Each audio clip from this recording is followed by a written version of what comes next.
గిరిజన ప్రాంతాల్లో ఆదాయ వనరులను పెంచేందుకు ప్రభుత్వం ప్రత్యేక ప్రణాళికలు అమలు చేస్తుందని ముఖ్యమంత్రి చంద్రబాబు స్పష్టం చేశారు.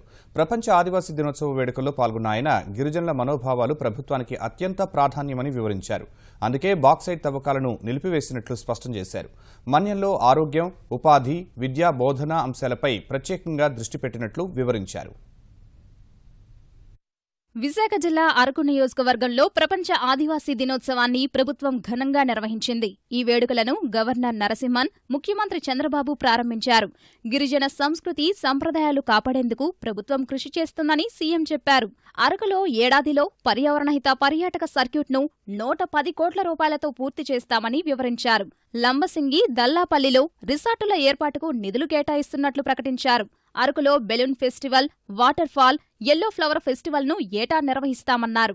అరకు ప్రాంతానికి హెలీ టూరిజం అందుబాటులోకి తెచ్చేందుకు ప్రయత్నిస్తామన్నారు.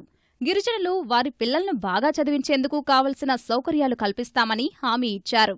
ఇక్కడుండే వనరులన్నీ సరిగా ఉపయోగించుకుంటే బ్రహ్మాండంగా మనం రాణించే పరిస్థితి వస్తుంది.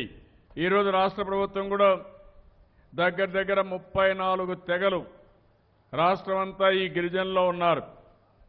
27,39,000 మంది ఏజెన్సీ ఏరియాలో కానీ మైదానంలో ఉండే పరిస్థితి ఉంది. అందుకే ప్రభుత్వం కూడా ఆలోచించాం, దీనికి పెద్ద ఎత్తున మనం డబ్బులు పెట్టాలని. ఎప్పుడూ చూడని విధంగా మీరు చూస్తే ఈ సంవత్సరం 3,528 కోట్ల రూపాయలు పెట్టిన ఘనత ఈ ప్రభుత్వానికి దక్కింది. అతిపెద్ద మొత్తంతో డబ్బులు కూడా పెట్టాం. ట్రైబల్ స్పోర్ట్స్ స్కూల్ కూడా ఇక్కడే పెట్టాం. ఒక చదువులోనే కాదు, స్పోర్ట్స్లో కూడా నెంబర్ 1 ఎవరంటే గిరిజన పిల్లలు రావాలి, ఆదివాసులు రావాలి. దానికి కూడా ప్రయత్నం చేస్తున్నాం. గిరిజన ప్రాంతాల్లో ఆదాయ వనరుల్ని పెంచేందుకు కసరత్తు చేస్తున్నట్లు ముఖ్యమంత్రి వివరించారు. కాఫీ, మిరియాల పంటల ద్వారా మంచి ఆదాయం వచ్చే అవకాశాలున్నాయన్నారు. ప్రకృతి సేద్యాన్ని విస్తరించేందుకు ఈ ప్రాంతం ఎంతో అనుకూలమైందని అన్నారు. ఈ అవకాశాన్ని వినియోగించుకుంటే ఆర్థికంగా గిరిజనులు బలపడవచ్చని చెప్పారు. నేను ఒకటే మీ అందరికీ విజ్ఞప్తి చేస్తున్నాం, కాఫీ బ్రహ్మాండంగా పండిస్తాం. నా కల ఒకటే, 5 లక్షల ఎకరాల్లో ఈ ప్రాంతంలో కాఫీ పంటలు వేసుకోవాలి. ఇప్పటికి 1.5 లక్షల ఎకరాల్లో మనం వేశాం. ఇక్కడ పెప్పర్ కూడా వేయాల్సిన అవసరం ఉంది. మీరు కానీ పెప్పరు, కాఫీ 2 కాంబినేషన్లు వేసుకోగలిగితే ఎకరాకు 70,000 నుంచి 1,00,000 రూపాయల ఆదాయం వచ్చే పరిస్థితి వస్తుంది. ఇంకా అవసరమైతే గిరిజనులకి ఏవైతే అటవీ భూములు పట్టాలు ఇవ్వడానికి నేను మీకు అండగా ఉంటాను. మీరు పూర్తిగా దీనికి ఇవ్వడానికి మీకు ఎంతవరకు ముందు తీసుకుపోవాలో తీసుకుపోతామని చెప్పి కూడా నేను మీకు తెలియజేస్తున్నా. అరకు బ్రాండ్ ఇమేజ్ పెంచేలా ప్రభుత్వం చేస్తున్న కృషిని గవర్నర్ అభినందించారు. అరకులో ప్రకృతి చికిత్సా కేంద్రం ఏర్పాటు చేయాల్సిన అవసరం ఉందని అన్నారు.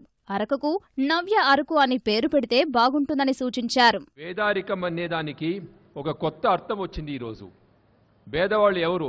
మేము పేదవాళ్ళు. నగరంలో ఉండేవాళ్ళు మేము పేదవాళ్ళు. మీరు కాదు, మీరు గొప్పవాళ్ళు. మీరు మాకు స్వాస్థ్యం ఇవ్వాలి. ఇప్పుడు కూరగాయలు చూశాను, పండులు చూశాను, మళ్ళీ చాలా గ్రైన్స్ చూశాను. ఇదని మీరు మాకు ఇచ్చి మా స్వాస్థ్యం మీరు కాపాడాలి. ఇక్కడ విద్యా, ఆరోగ్యం, దానికి ప్రభుత్వం ఎన్నో మంచి కార్యాలు, సంక్షేమ కార్యాలు చేసుకున్నారు. దాన్ని మీరు పూరగా అడ్వాంటేజ్ తీసుకొని పిల్లల్ని బాగా చదివించాలి. దత్తత గ్రామం పెదలబొడు గ్రామస్తులతో జరిగిన ఇష్టాగోష్ఠిలో ముఖ్యమంత్రి చంద్రబాబు పాల్గొన్నారు. గ్రామంలో జరుగుతున్న అభివృద్ధి పనులను అడిగి తెలుసుకున్నారు. అవకాశాలను వినియోగించుకొని ఆర్థికంగా స్థిరపడాలని సూచించారు. 9 ఐటీడీఏల పరిధిలోని గిరిజన ప్రాంతాలను అభివృద్ధి చేసేందుకు కృషి చేస్తున్నట్లు సీఎం తెలిపారు. 550 కోట్ల రూపాయలతో వివిధ అభివృద్ధి పనులకు ముఖ్యమంత్రి శంకుస్థాపన చేశారు. అంతకుముందు గిరిజన నృత్య ప్రదర్శనలను గవర్నర్ నరసింహన్, ముఖ్యమంత్రి చంద్రబాబు తిలకించారు. వారితో కలిసి థీమ్సా నృత్యం చేశారు. వివిధ ప్రభుత్వ శాఖలు ఏర్పాటు చేసిన స్టాళ్లను చూశారు.